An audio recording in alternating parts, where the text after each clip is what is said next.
ভাই চারিদিকেও অন্ধকার অন্ধকার, মানে বৃষ্টি। দেখেন আপনি যেই দিকে তাকাইবেন প্রচুর আকাশ অন্ধকার হয়ে আসতেছে, আর বৃষ্টি হয়ে এখন বৃষ্টি নামবো।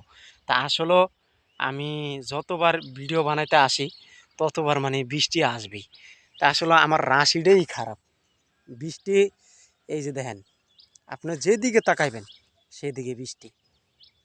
তো ভাই বৃষ্টির কারণে কটা যে ভিডিও করুম হ্যাঁ করতে পারি না। এখন প্রচুর বৃষ্টি আসবে, এই যে দেখেন চাইরো পাশে আপনি দেখেন যেদিকে তাকাইবেন সেদিকে বৃষ্টির ভাব। এখন বৃষ্টি ছাড়া কোনো কথা নেই। আর এখন বর্তমানে বর্ষাকাল আয়া পড়ছে, রোজার পরে পরেই বর্ষাকাল।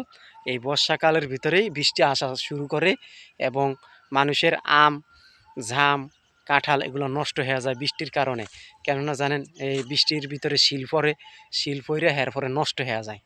বুঝছেন ভাই? এই যে দেখেন আপনি যেই দিকে তাকাইবেন মনে করবেন যে আসলে শীতকাল না, শীতকাল না। এই যে দেখেন, দেখছেন শীতকাল না, আপনি যেই দিকে তাকাইবেন দেখেন প্রচুর অন্ধকার।